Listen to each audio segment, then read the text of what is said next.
Hi everyone, welcome to Sibyl's Lab. This is Sibyl's Gab, where we talk about whatever we want. We're two divination lovers, and this time around we're going to be doing a tarot tag that Chanel Days created or sort of took up for 2025, and that's the mid-year tarot tag. So. Hi friends, I'm Amelia, and so here's the plan. There are 13 questions in this tag, and we will do our best, since there's two of us, to be succinct while including kind of the most important reasons for our choices and our picks. But yeah. We are almost assured to have different selections for each of these 13 questions. I'm not positive though. We haven't checked. I'm excited to see what your picks are. So we should at least have 20 decks. So we'll be succinct, as Amelia said, and we are going to get things started off with the first question. So the first question is, what deck have you used the most so far in 2025? So I actually surprised myself with this. I went back and looked in my journal entries and stuff, and I've used the Ashira most. I mean, it's not surprising. I do love this deck, but it's surprising to me that this is what I've come to the most this year. But yeah, that's been my most used deck. I won't flip through any of the cards because I've shown it here before and it's all over the internet, but it's a beautiful deck. It's wonderful. If you're looking for esoteric tarot traditions, this is a good deck to. And that's the pocket edition. You like the pocket edition? No, this is the standard tarot size. Okay, excellent. This is the long one. Perfect. All right, guys, I chose the Telos Tarot. I've also shown this before, so I'm not going to do a big flip through, but this is the deck by Meline that was posted on Kickstarter. And that was finally released. I've definitely used this the most so far. It's the one that stays in my bag, even if I know that I have no particular reason to use it. It just makes me feel good to have it close. So that would be the Telos Tarot for me. That is a big old hunkin' deck to keep in a bag. It is. Don't judge me. The size of this deck, I have improved my ability to work with large decks, and in some ways the large size of that deck makes it feel important. It feels like I'm doing important work with it. All right, so the next question is, what is one new deck that has come into our collection so far this year? All right. So I'll say this. I'll start by saying that my 2025 kicked off with a bit of a binge. I went nuts buying decks for a very long time. It slowed down significantly, but there were some to pick from. But I think the most meaningful deck that came new into my collection has been the Kazanlar Tarot. This technically is in print. You can buy it from Kazanlar.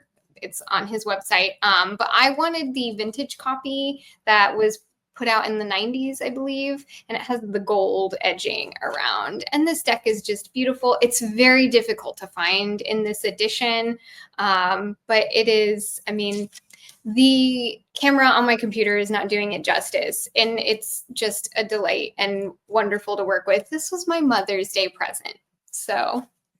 For yourself, I love it. It is beautiful.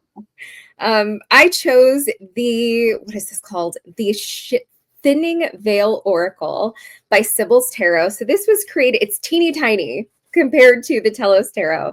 And I think it's 26 cards or something. It's a little tiny deck that I use for fortune telling and that sort of thing, like Esla and Norman, but I just think it's delightful. It was created by Sibyl's Tarot, the same person who does the Baleen Oracle Reimagined.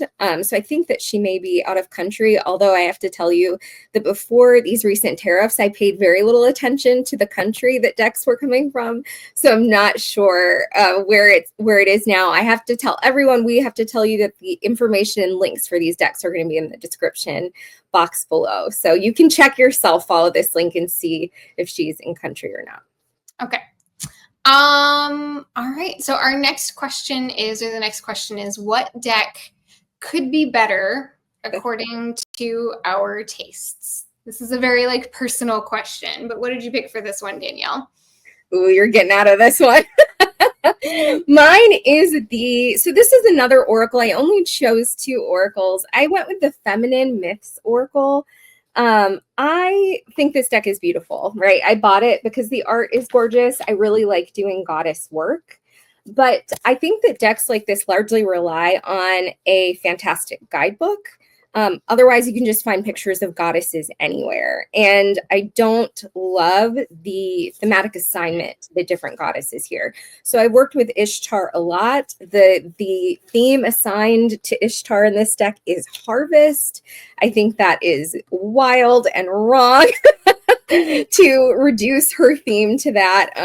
In fairness, I mean, these goddesses have to be reduced to something for an Oracle deck theme. But for me, this sort of doesn't fit my taste. So the art, I'm sure it's going to stay in my collection. I'll find something to do with it, but that makes it a little tricky for me.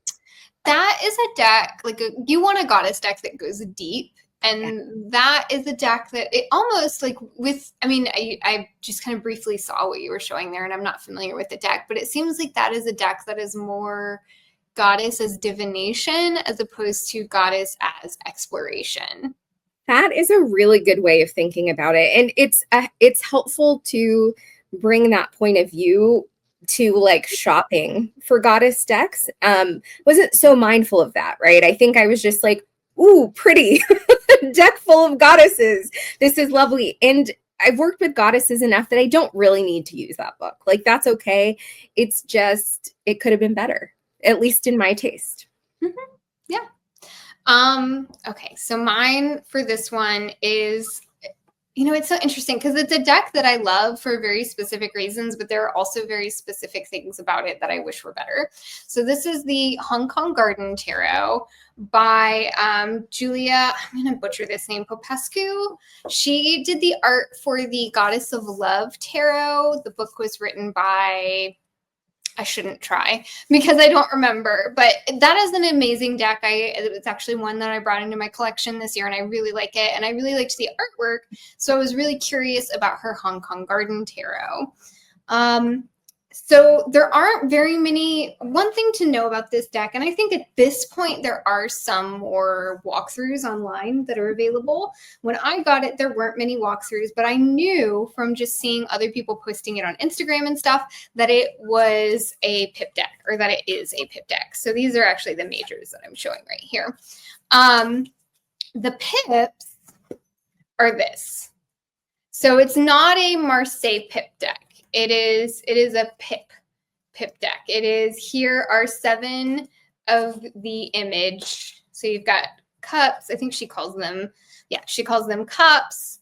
There are swords, which are represented by fans. There are swords, and then coins. And then the wands are, they look like matchsticks. They're actually fortune-telling strips. Oh, okay. And here's the thing, so much thought was put into this deck, and I am not allergic to a pip deck. I love a pip deck, actually. I prefer to read with pips. I'm very comfortable with them, but I like a Tarot de Marseille pip. And I know a lot of people will look at the Tarot de Marseille and we'll see just 8 wands and 8 swords, but there's a lot more going on there to those images if you really take the time with them. Like the flourishes are important and they tell a story, and there's a lot of there's a lot to be read from those cards, even though they are pips. These, because they are just, it's a pip.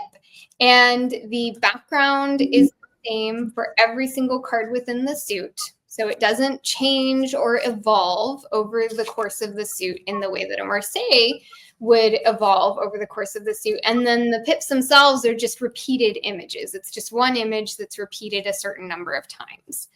That was a little bit of a letdown for me because I don't read numerologically necessarily with pips. I read open reading style, the Ben Dove method, and along with some other things that I've picked up and kind of, mushed together in a style over the years. And pips like this just don't vibe well with that. So I was like, I don't know what to do with this. But one thing I will say, the guidebook is beautiful. The majors, you get kind of a typical rundown. She does talk about the imagery that she uses and why and kind of the cultural context for it. But the minors are Chinese proverbs for each minor. You get like a little 1-sentence proverb. And I thought that was brilliant. However, I hate going to guidebooks. So what I've taken to doing as a project for myself is I'm going on forever about this, I know, but it's fun. I'm writing the proverb around the border of each of the cards. So that is how I'm engaging with these pips. Here's some more. I've only made it through the wand suit so far. So that's how I'm engaging with these pips. And that's how I'm kind of making this deck work for me. We are going on, and this is a unique deck, though. How will you work with the deck given the writing of the proverbs? Are you going to read for other folks with that deck? Are you going to journal with it? I don't have to, right now, I don't have much of an intention to use this to read for others. Maybe one day when I really familiarize myself with the proverbs. But to me, those are so enmeshed in what her intention was for this deck. I feel like the pips themselves, like the card is just a vehicle for that part of the creation of this. And so I intend to kind of engage with this more as like a poetic reading than the way I would traditionally work with tarot, which is kind of a fun thing. And you were the one that gave me the idea to write on these cards because I was like, but I love the guidebook. And I'm excited to see where that takes me. So anyway. It makes it your own. It's always fun when you sort of make a deck your own by writing on the cards, even though I know that makes some people feel uncomfortable. All right, what deck are we currently using? I am currently using the Sheridan Douglas Tarot. This is an older, and most folks think out of print deck. It's actually back in print. The creator's website sells copies of this, and I think I checked, they're in the UK, and I think it's only like 33 pounds or something. I don't know how much, if you're in the States, how much it's going to be given the most recent tariffs, but that is not, it's exciting that it's still in print and it is not prohibitively expensive. It's an RWS clone-ish, but not really. Like it's fun, it's a little garish, it's entirely itself, and it's kind of kitschy, like a little kitschy, a little campy in the best way. So I've been having fun recently reading for myself with this. How about you? I love the retro of that. Oh, I have recently started carrying around with me everywhere the Robledo, which is the Tarot de Marseille. This is a really popular, really well-loved version of the Tarot de Marseille. The cardstock is just like buttery and delicious. They're a great size if you have small hands, which I do. It's so easy to shuffle.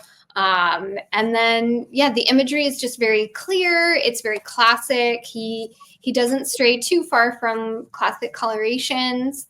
And that like tan background is just really easy on the eyes. This is just a beautiful, very usable TDM, in my opinion. There are TDMs I have in my collection that I have because of the historic significance, and I think they're pretty. And then there are these that are just great workhorse TDMs that just do all the good things. And this is one of them. And it's been in my hands for like a week now. I love it. So you've been like shuffling it, enjoying it. There's something about a deck with a good texture. It can't rescue a deck that I don't like, but man, if I like a deck and it just feels good in my hands, there's something so lovely about that. All right, what's our next question, Amelia? All right, next is what has been your biggest deck surprise this year? Do you want to go first? Sure. Mine is the Bon Sequitur Tarot. It is a square deck. I tend not to like oddly shaped tarot decks. I get them muddy. We have to love the Labyrinth card, am I right? Sibylslab, here we go. There are 2 extra cards, so it's the Labyrinth and the Eros, the Garden. Lovely. But otherwise, it's a pretty clear RWS tradition deck, not a clone. It is so gorgeous. The colors are so rich. Clients really love this, at least at a market. It's fun to look at. So I didn't expect much from this. I saw it and thought, oh, it's lovely.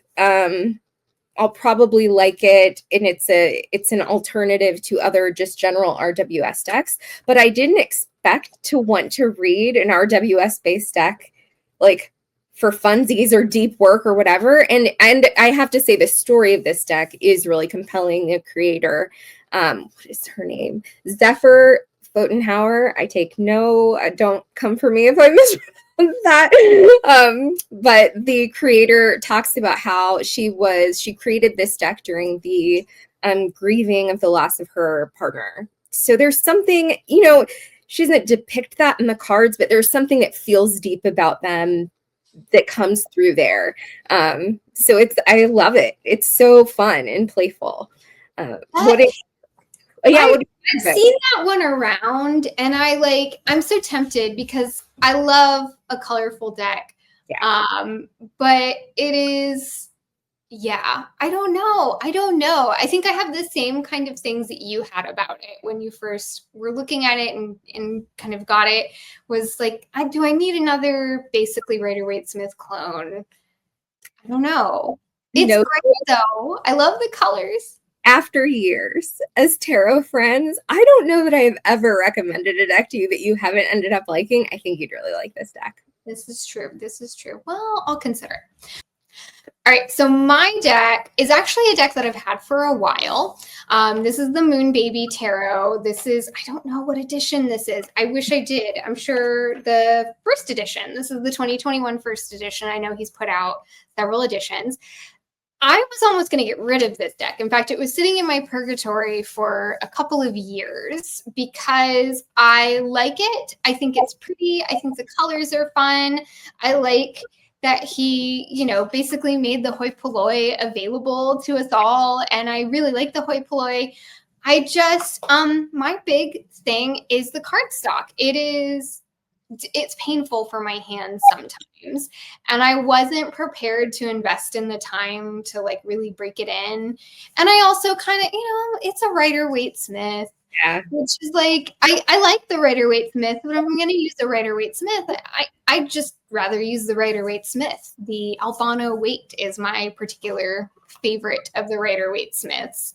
But I pulled this out for a market that I read for earlier this year, and it was amazing. It was such a great reader for others. People really responded. They loved the colors. It was a springtime market, and these colors are just so fun and springy feeling in the backs. There's a lot of pink and purples and greens going on.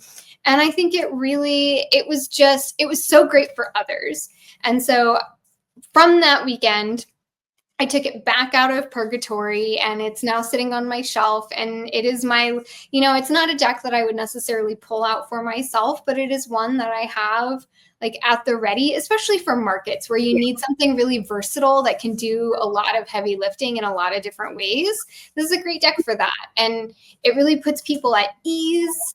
And yeah, it just like the details and texture of the RWS in a good way, I think. The Polaroid does. It features the central image, and at a market where you're trying to be quick and clear, it just seems like it would be a great choice. Yeah. So that was my surprise because I was ready to be done with it. I was ready to get rid of it, but there you go. All right, next question is, what deck do you have a crush on? I am obsessed with a deck that I got, I think, at the beginning of last week. It's called Aeon of the Dark Mother. Nova Mundi on Nova Mundi Tarot, Nova Mundi on Instagram, created a recoloration of the Thoth and sold it very briefly to followers on Make playing cards. It's the size of a large traditional Thoth. I don't know what it is about this deck.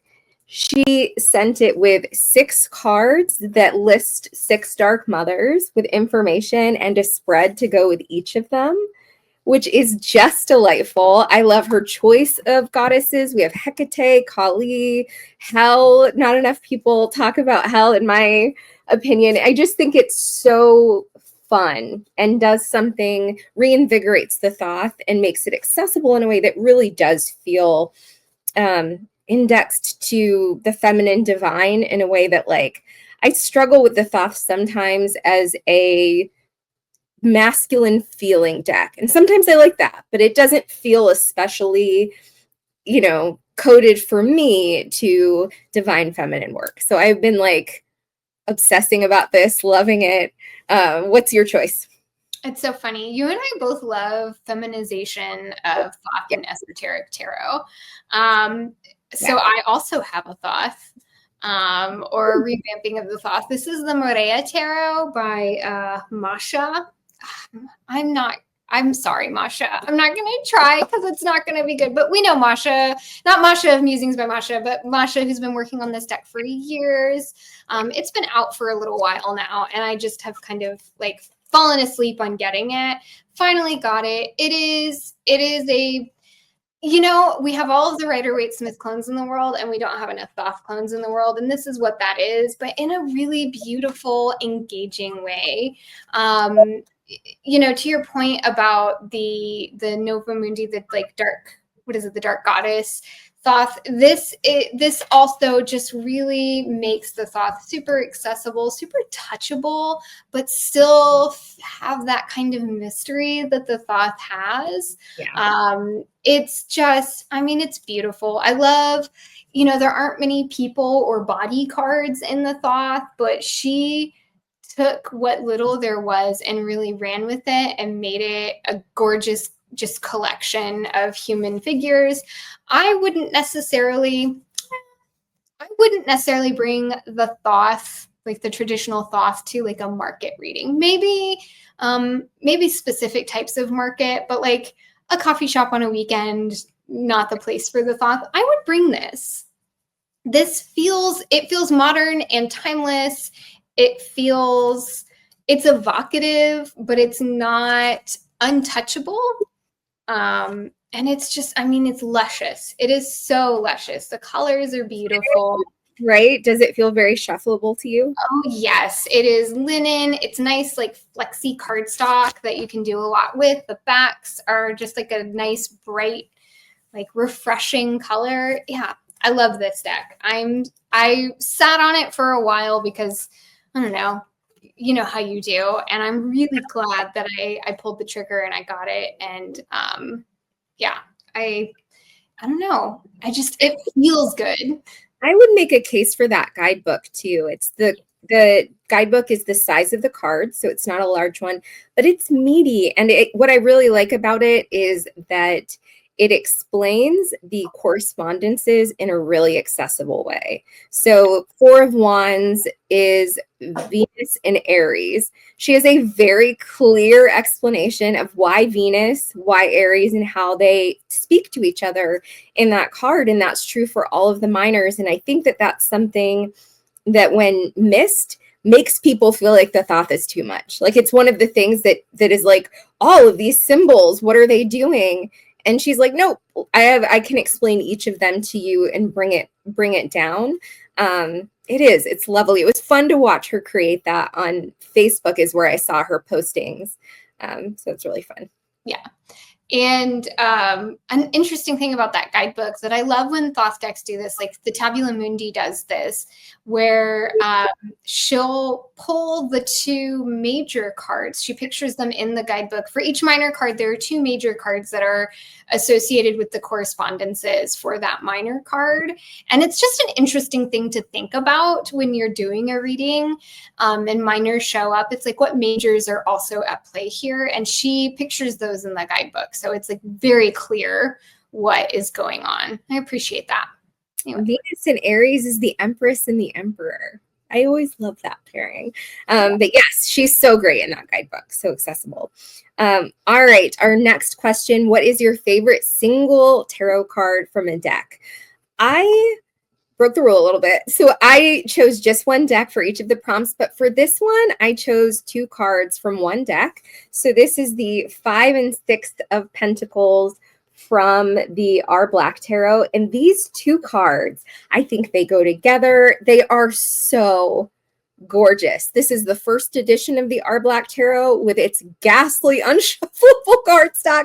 Anyone who knows this deck knows beautiful art, unworkable cardstock. He reprinted it. It's accessible if you contact him on Instagram, but just look at, so here's our 5 of Pentacles. So like clear and dynamic. And here's our 6 of Pentacles.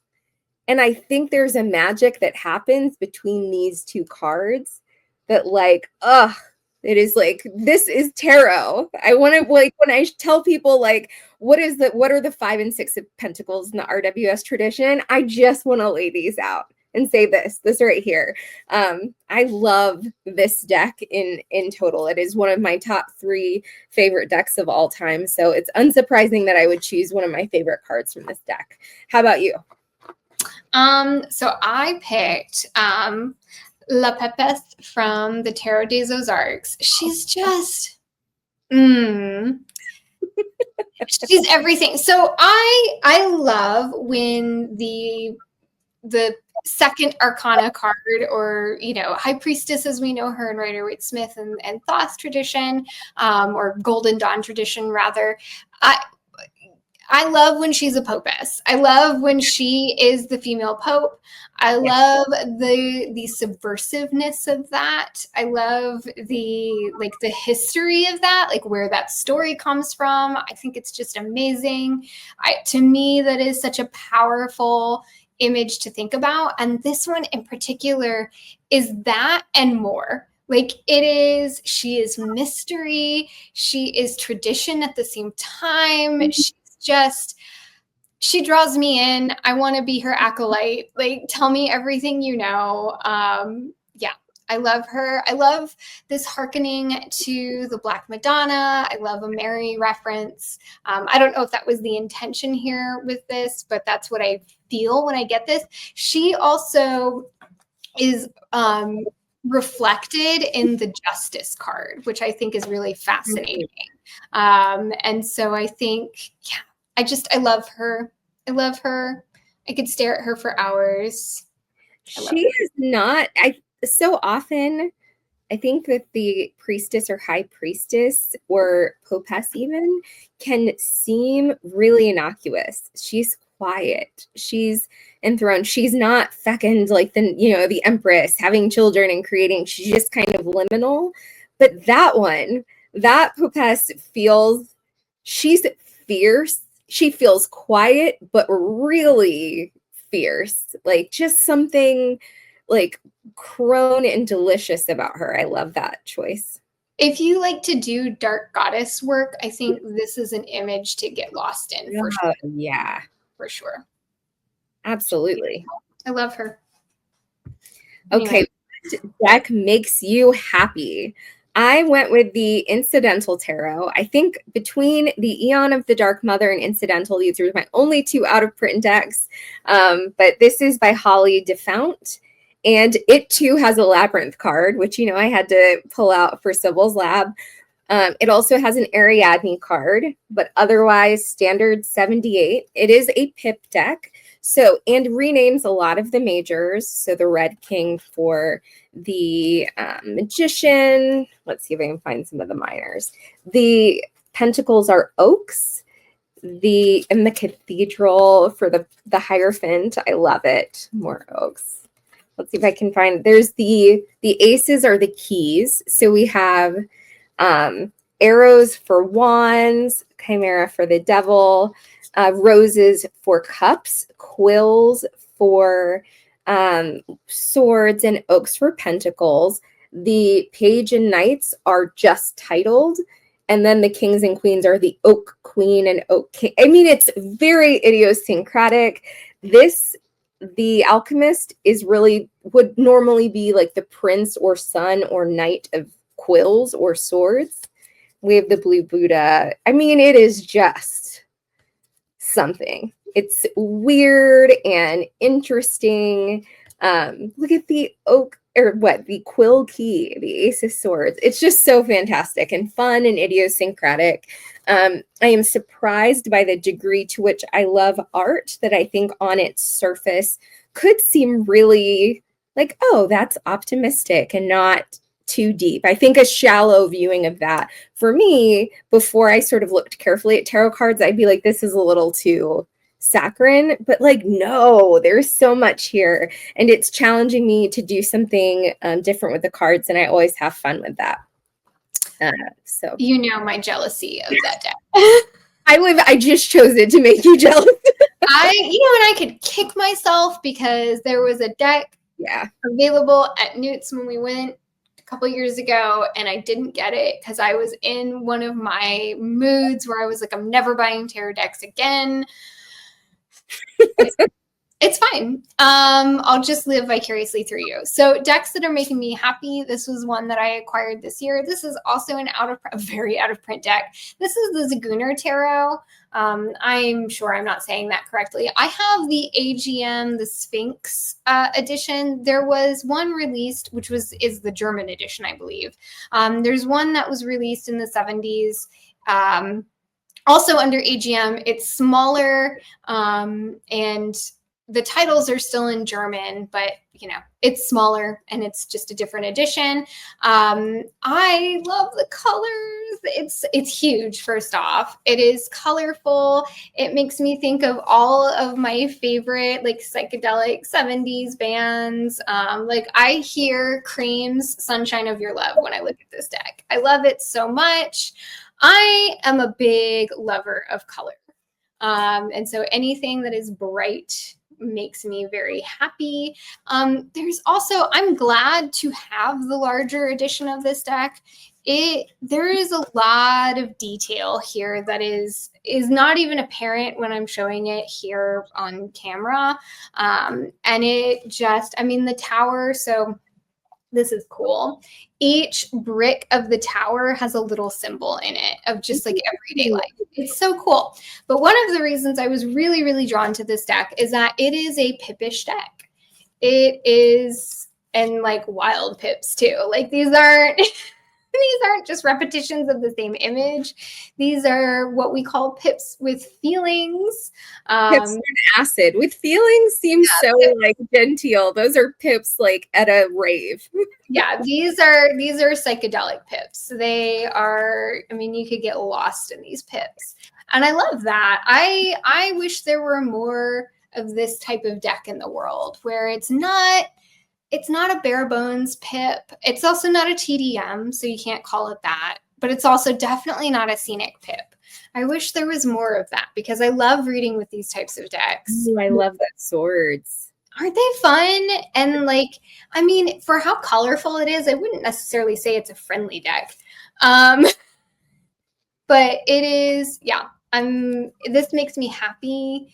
And yeah, I would read for this with others. I read for this with myself. It is all in order right now because I've been using it as like altar cards. But yeah, because they're huge. Nice. A 9 is so beautiful. Oh, those faces. Yeah, these are wild. And we love, let's see, I love a Queen of Coins. So anyway, that's making me happy right now. It is out of print, but if you keep your eye on eBay, you can find it. It's not difficult to find. Okay, so our next question is what is a great deck guidebook? I just had to run and get my copy of the Yolanda Witch Tarot guidebook.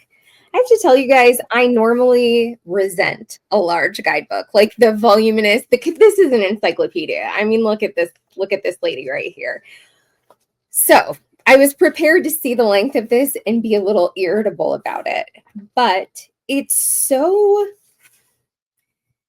deep and engaged. Like, the art of this deck is odd anyway and deserves a sincere and thorough explanation, at least in my opinion. I have trouble with the pips in particular, so it's helpful to have that. But there are kind of depth and shamanic practices assigned to each of the cards, explained in like at length for what magic each card can do for you. And we've all of us collectors have seen decks that have guidebooks that talk about the magic or talismanic power of a tarot card. I've seen some of those, but this is a kind of like sweet magic, shamanic, like here's how to meditate and I don't know. There's something really special about it.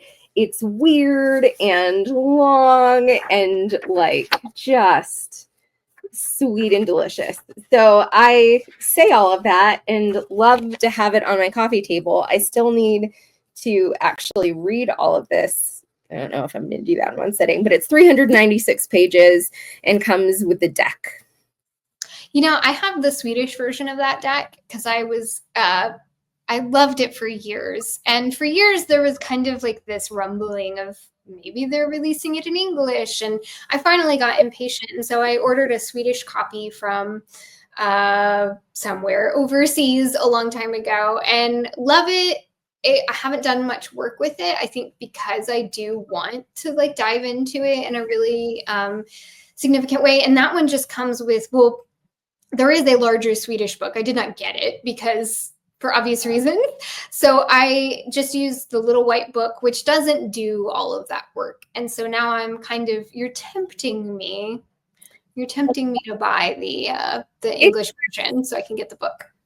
It is, I don't remember it being an extraordinarily expensive mass market deck. And I do think it is, the book has transferable value. People say Tarot Vampires guidebook is great outside of the deck. I think that this guidebook is great outside of the deck. It stands alone as a book. So I think it's great. I'm excited to see what guidebook you choose. Okay. So I have been working with the Way of the Great Oracle, which is James Wenless's Voyager, his guidebook for his Voyager Tarot. That is a tarot deck that either you love it or you hate it. It is a collage deck. It's one of the original collage decks. And it is a trip. It is, you look at it and everything seems kind of disjointed. It doesn't tell a Rider-Waite-Smith story in the way that we're kind of used to even collage decks doing here in the year of 2025. So this book is out of print. It's still pretty easy to find. I got it very cheaply off of eBay. You can also search like thrift books and stuff for it. And he was doing a thing with his deck and he knew exactly what he was doing with his deck. And here's the thing is I appreciate tarot creators that aren't just copying the Rider-Waite-Smith and kind of like pasting it into a new format, or even taking like a Rider-Waite-Smith meaning and shifting that into a different context. James Wenless is not even creating meaning. He is kind of like distilling meaning of all tarot and then like using that to make images of symbols is what he's doing. And it is a fantastic guidebook. Even if you don't like the deck, I would actually recommend getting this guidebook and reading through it. He has this whole section, like all of the stuff before he gets into card descriptions, which are really fantastic. Normally I wouldn't go through card descriptions, but I actually read this book cover to cover and really appreciated that. But before he gets into the card descriptions, he kind of goes through this whole like journey of the oracle, basically, and it's not even just like divination necessarily, or of tarot card reading or card reading. He goes into just this like journey of self-exploration and what that can mean and how you can do it. And it's fascinating. I don't necessarily agree with everything that he says. And there are some points in this book that feel a little bit dated because it is, but it still was valuable. And I still got a lot out of it and was really surprised by it and impressed by it. And it made me love the deck. I really already loved it, but it made me love it more. He's telling me if he has a really psycho-spiritual take on the tarot. He does. He definitely, there's a Jungian approach there. Yeah. There's also so he has this whole section where he goes into all of these different types of oracles. And I'm talking like everything from, he talks about astrology, alchemy, the I Ching, geomancy, crystals, chirognomy, so like palm reading. Is that how you say that? Or reading, like he kind of goes into all of this and talks about how he uses all of these different ways, methods of divination to kind of distill and synthesize into what he's done with the Voyager Tarot. And like, it's just fascinating. And so even like each card description will give you, you know, these are like the card within the oracular universe. So this card within astrology, this card within alchemy, this card within time, geomancy, shamanism. It's fascinating. That's a really, you didn't make a strong enough case for that when we were choosing our study deck. So really, that's an interesting one to consider for a future like study. Yeah, because when I say he was doing his thing with tarot, he is doing his thing with tarot. And I think that's cool. And you don't see that a lot. It's fun to know how long ago that was too. Like he was doing it before other people were doing it.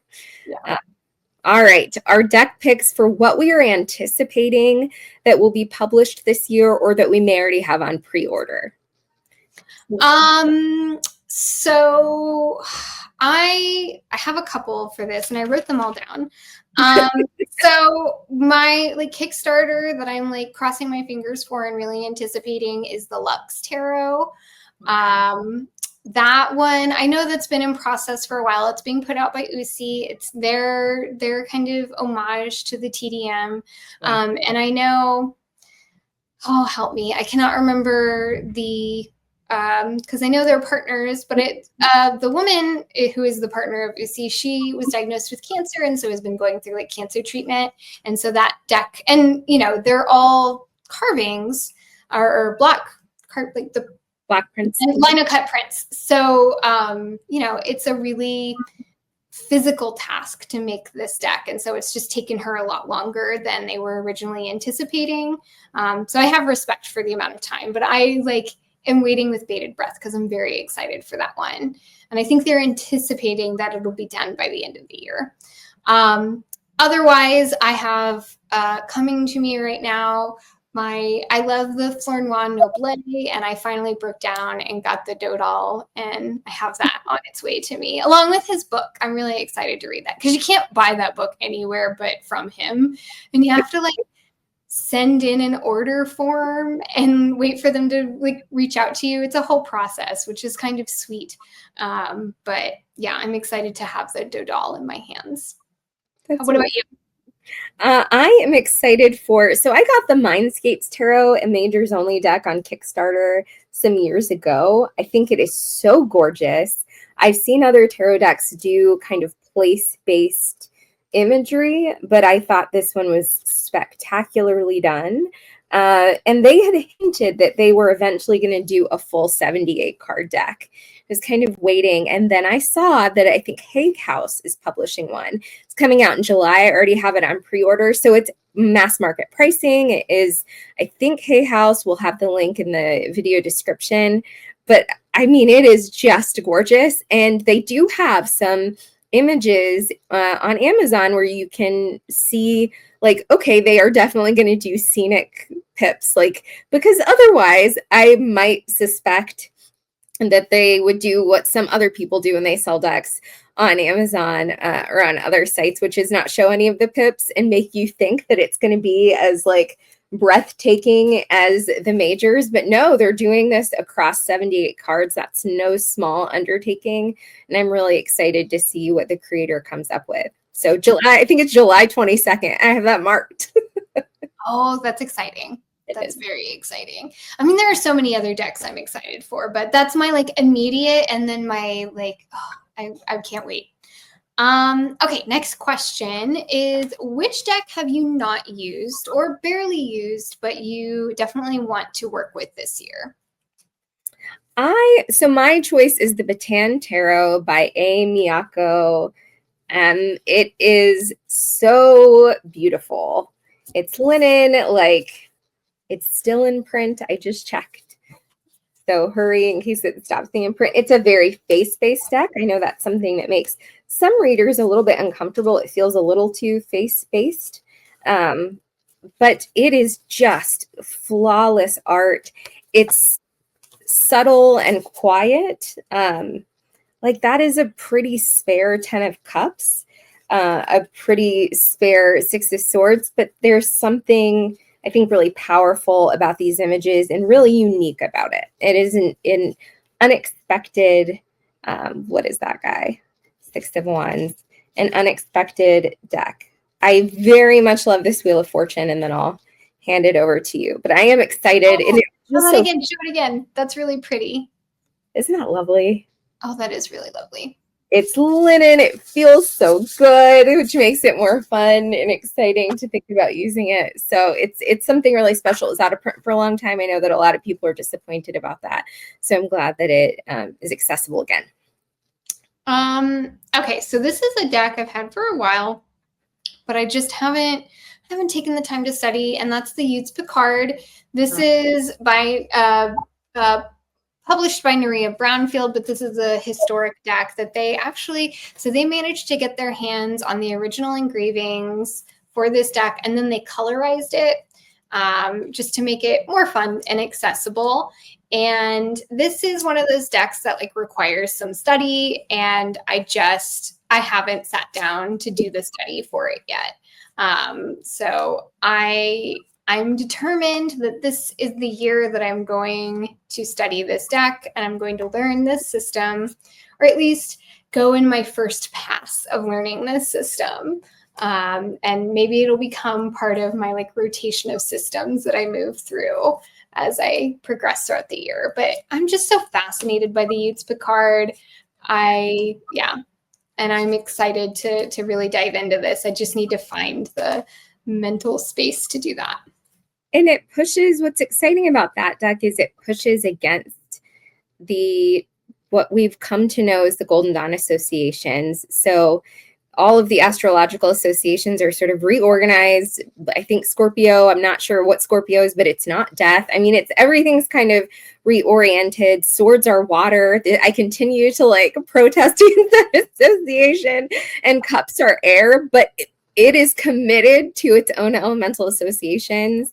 And if you want to work with it, like you have to dig into that and discover it. So I know we both love a good study deck. I'm excited if and when you work with that, I call in. All right, we'll do it together. Okay, next question is, what is your favorite video on TarotTube? Either one that you've posted or one that you've watched.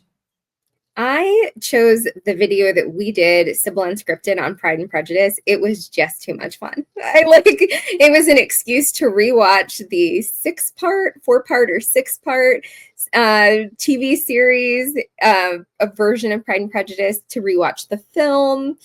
It's just, I don't know. It's a world. It's a universe. It was like nice and a good place to visit at the moment that I was rewatching it for the making of our video, and we always have fun making Sibyl Unscripted. So it was great to read cards for Elizabeth Bennet, even though she didn't ask us to do it. What did you choose for this one? I have a few. So that was I picked one that we did and one that from someone else, and that was my favorite. I loved making that one. It was so much fun. I also really liked the Nosferatu one that we did. Those are just so much fun. They're like everything that we love about playing with tarot. That's just it. That energy comes through in those videos, and I like making them. Videos that other people have made.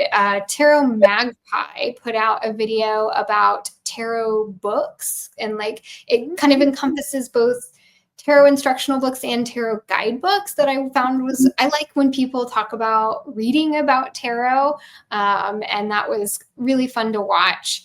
And a bonus is one I have enjoyed so much so far is T. Susan Chang's new podcast. I think it's literally just called The Tarot Podcast, but especially the inaugural episode with Mary Greer. just chef's kiss. It is amazing. It's only about 20-25 minutes long, so it's a good listen, and it is well worth it. I know it's not YouTube, but I really like that one has stuck with me, that episode. Yeah. I haven't listened to the podcast. I am glad that you gave us the hint on that. Those are two such powerhouses, two incredible voices in tarot. To think of them distilling any conversation to 20 to 25 minutes puts us to shame. That we go on twice as long. One day we'll be as succinct as that. Thanks for the hint, though. I'm going to go watch that. Yes, definitely. And they have them up on YouTube, so I guess that counts. It does count. All right. So our next question, our final question, number 13, either pull a card at random for the next 6 months for energy that we want to bring into or that we will or should bring into the next 6 months, or we can choose a card deliberately, like what we would like to bring into the next 6 months or what we need. I grabbed another deck for this one. I told you about this. I was dreaming about the Bygone Tarot the other day, so I pulled it out. My edition is trimmed. I don't know why I was dreaming about this deck. I hadn't pulled it off of the shelf in years, so it deserved to be showcased in our video. But I chose the Two of Wands. I feel like I'm at an enterprising moment in my life with us building a business and kind of re-envisioning what the new dominion of this next chapter, what my 40s are going to look like. So it's interesting to think of that card in Thoth is Lord of Dominion, to think about redefining my dominion for myself. I'm excited about that. So what did you choose, or did you shuffle? I'm shuffling right now, and I'm going to pick a card with the energy that I need to bring into the next 6 months. I'm choosing from the Kazanlar Tarot. Oh, I'm so happy. So this is the Queen of Coins from the Kazanlar Tarot. So the coin suit are all Persian figures and or kind of moments from the 1001 Arabian Nights, I think. I'm like still learning this deck, and she's just beautiful there. She's like sitting on her throne, surrounded by her gold coins. She's a very lush Queen of Coins. You know, the Queen of Coins is a card that I generally find a challenge in. I want to be her, but I'm just not her. I'm too chaotic to be that grounded. And so I think this is asking me to not only find that groundedness, but also like find a version of that is appropriate for me. You know, I think every time I think about the Queen of Coins, she's a Virgo. I'm a Leo. I butt up against Virgos hardcore. I don't try to, but it's just like opposites. And I think instead of trying to kind of force myself to be a way that I'm not, we're going to try to figure out what it is about me that can be the Queen of Coins. Also, you know, starting a business and wanting to grow that like materiality of the, you know, the material aspect. That is so great. I really like that. All right. So that completes our list of 26 answers, so like at least 20 decks, somewhere around there. You will find all of the decks listed along with their links in the video description.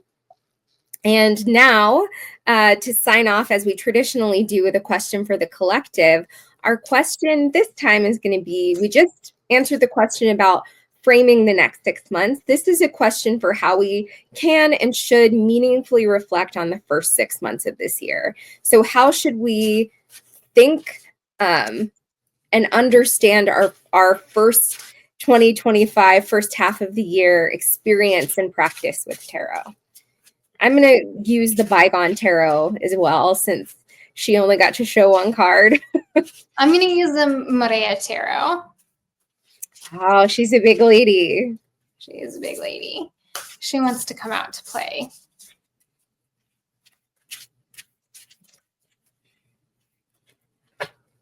Ooh, you want to come out? We are jumping.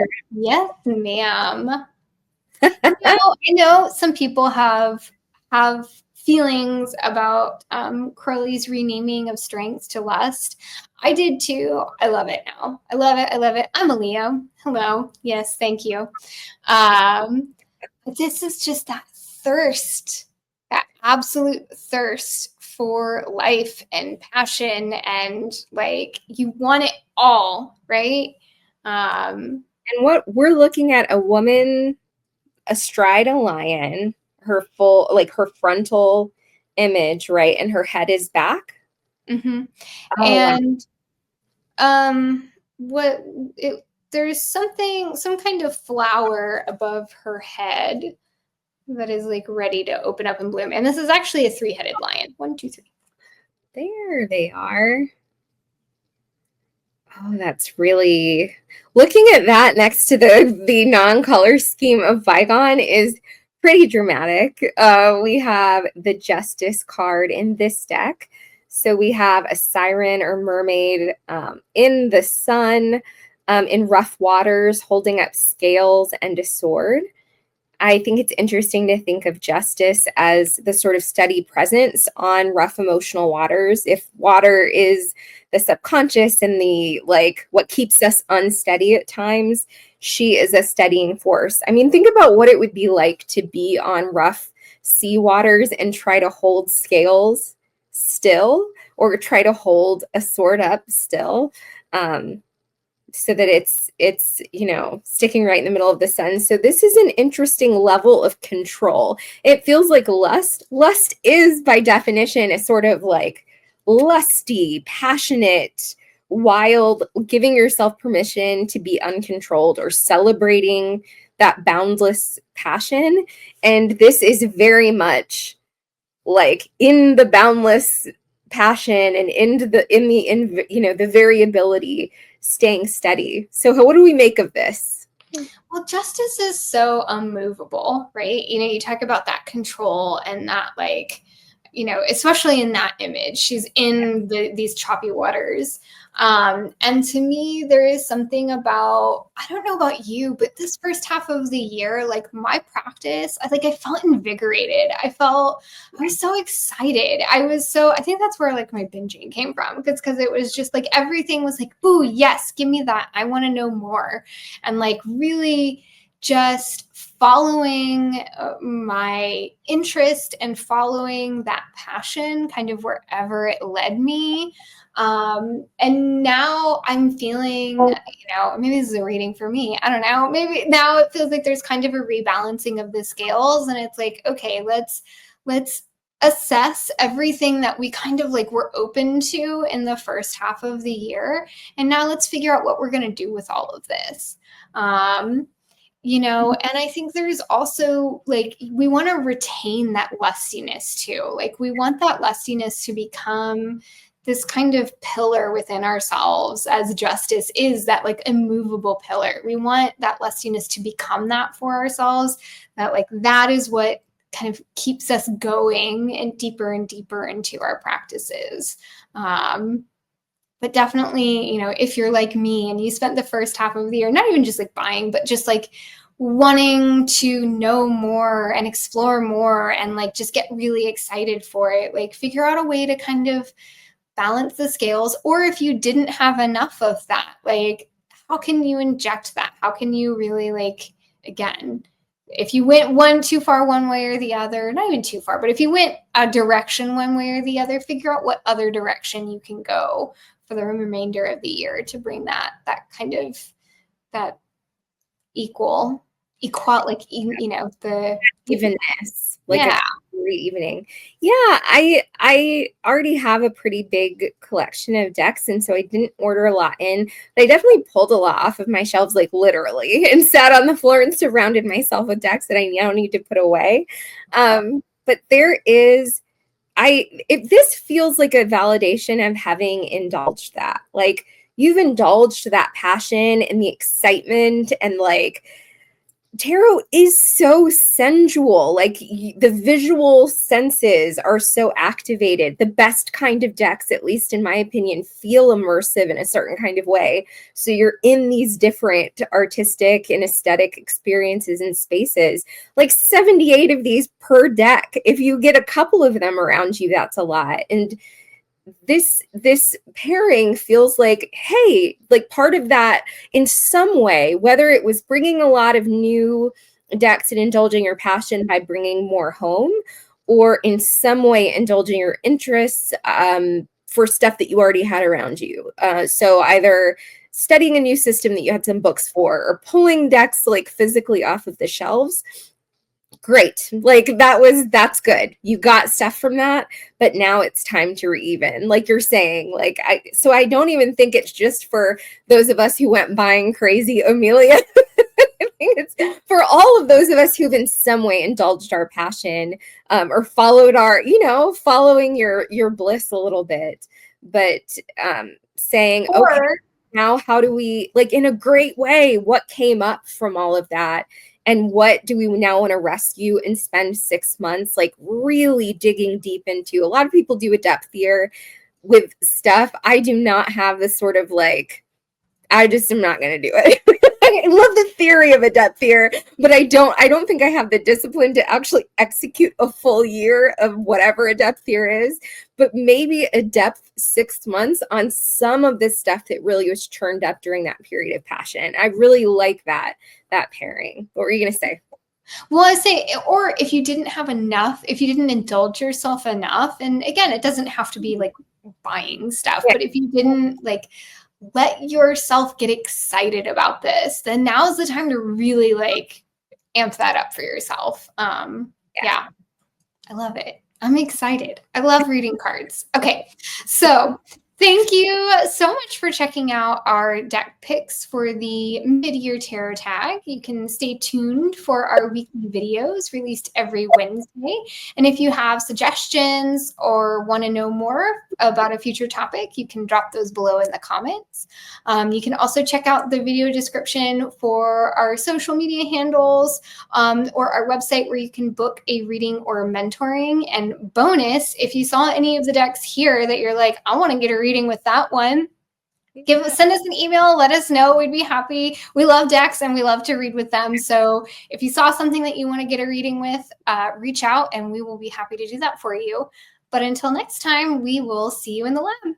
Bye guys, see you in the lab.